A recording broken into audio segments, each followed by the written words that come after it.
Today I'm sharing my top 5 non-negotiable daily habits.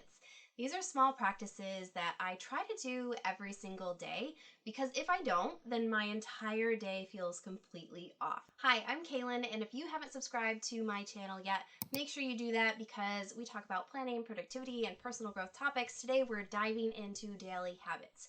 And while I'm sharing and going through my 5 non-negotiables, I want you to think through what would be on your list because here's the hard truth.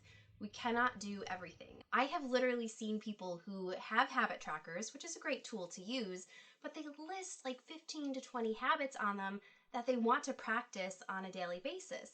And that, in my opinion, is just setting yourself up for failure because there's no way we can do those 20 things every single day and do them well. You really just have to pick and choose what matters most.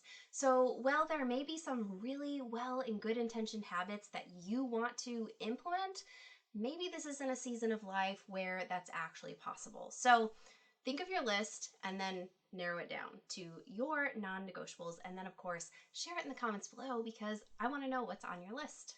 Let's get started with my first habit, which is making my bed. If I do not do this in the morning, then my day is like, it doesn't start. It literally does not start because if I have to, I work from home. And so if I have to walk up to the bathroom, which is actually in my bedroom, I know that sounds really weird, but I live in an RV. I feel like I have to keep saying that because of how things look back here.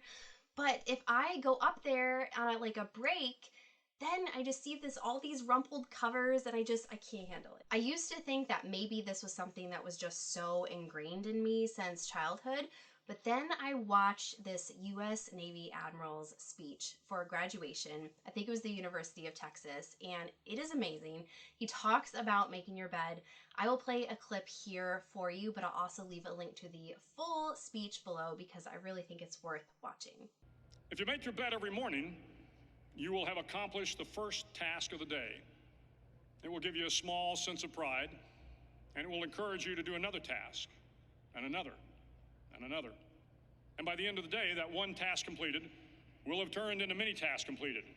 Making your bed will also reinforce the fact that the little things in life matter.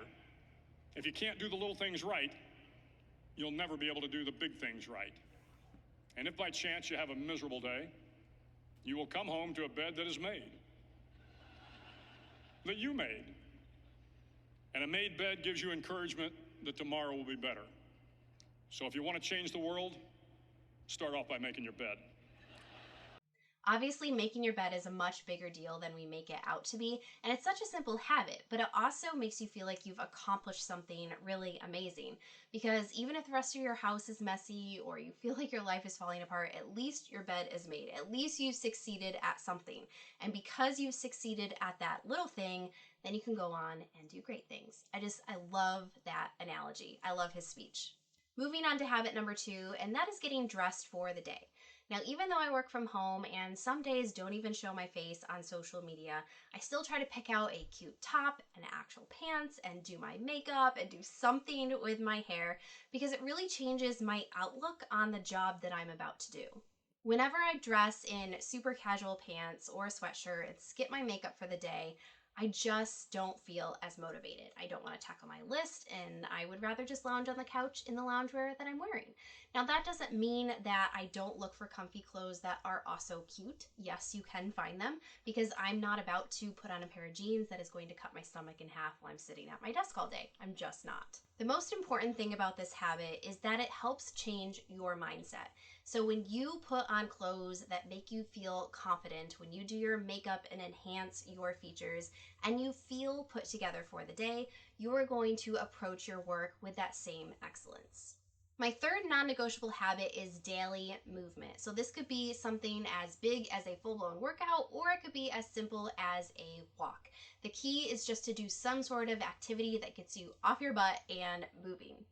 It really is quite scary when you start reading how much our sedentary lifestyle can lead to higher mortality rates just because we're sitting most of the day in front of a computer or in front of the TV or with a phone in our hands scrolling.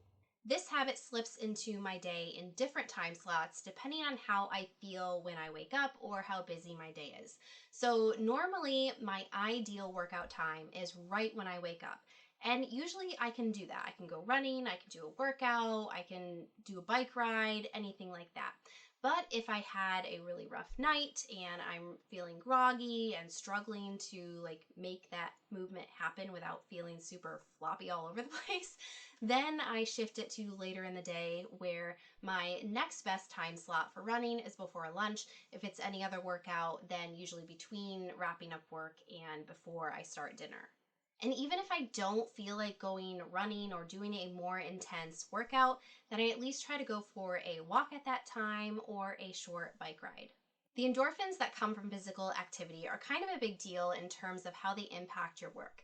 And when I use the term work, I'm not just talking about work outside the home or computer work. I'm talking about everything that you do to manage the home. That is all work. And if you prioritize daily movement, then your head is going to be a lot clearer to be able to do that work well. By the way, if you're interested in learning about how to start running regularly and how that can really impact and improve your mental health, I'll leave a link to that video below. Habit number 4 is a favorite of mine, and that is the 10-minute tidy.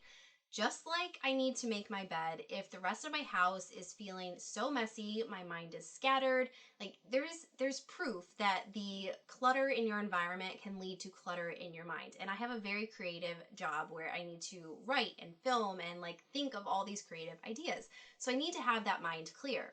Most of the time, I do my 10-minute tidy right after dinner. So this includes washing dishes, folding blankets on the couch and arranging the pillows, and also starting to pick up and put away things that just sort of like started creeping out on the counters. You know, it does that, like the table, the coffee table, the kitchen counters, and making sure that they all go back to their places. Lest you think I am actually sitting there setting a timer for 10 minutes, I am not. This is just 10-minute tidy sounds cool, and it's about the time that I spend tidying up the RV.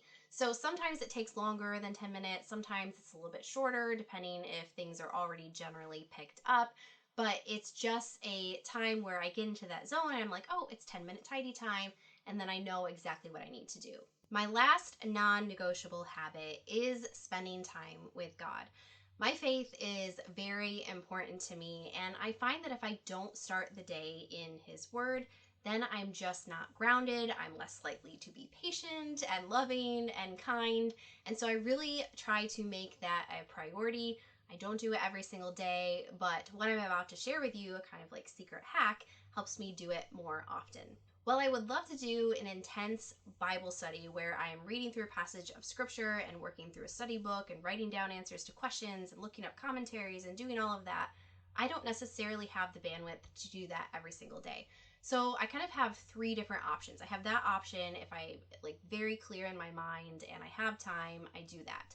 If I don't, then if like my mind is a little bit more muddled and I know that I'm not going to like process things, then I reach for a Christian living book. Right now, I just finished actually Every Woman a Theologian by Felicia Masonheimer, which is so excellent. It's like one of the best books that have impacted me in my Christian walk. So seriously, go get that. I just started Killing Comparison by Nona Jones, which is also really good. So I read like a few pages or a full chapter, depending on the time that I have, in one of those books just to be super inspiring for me, give me something to think about throughout the day. Another option that I do is I go into the YouVersion app and pick a plan. So there are tons of plans. They're free for you to choose from based on like topics that are talked about in the Bible, or they can do book studies, whatever your preference. Sometimes I switch it up in between. And you generally read a short devotional and then some scripture for the day. So it doesn't matter whether I wake up ready to tackle a more intense study or I'm actually feeling sluggish and so I can only read a few pages in a book or do a YouVersion Bible plan devotional. At least I have something that is going to put me in the right frame of mind for the day. Of course, being me, I do have a way that I track these habits, and it's no surprise that I use Notion to do that. So I have a daily journal database where I have all of my habits listed for the day, and then I have embedded that database into my personal dashboard in a view that shows me just the days related to this week and all the habits that I'm working on for that week. If you're interested in learning how to build a type of habit tracker for Notion, let me know in the comments and I will get to work on that video. When you are building new habits into your life, and especially when you're choosing to use a habit tracker to track your progress of those habits, It can be really easy to fall into a perfectionistic trap of needing to check off every single box for you to feel successful. And even for you to look at a habit and say it has to be done a certain way for me to be able to check off that box. So, kind of like going back to my Bible study example, I do not need to do an intense study for that to be a habit that I can check off my list. It can look different depending on the day. You have to be willing not to be so rigid in terms of what you expect yourself to accomplish, because that's not showing yourself kindness, that's not giving yourself grace. And when you have this intense pressure on yourself to perform, you're less likely to follow through. Where instead, I want you to look at these habits as opportunities to improve your life and see the benefits that they can give you rather than something you have to do because you feel guilty if you don't do them. I'm really curious to know what your non negotiable habits are, or if there is a habit that I mentioned today that you want to try to implement yourself. I always love connecting with you in the comments, and if you love this video, make sure you give it a thumbs up, and I will see you in the next one.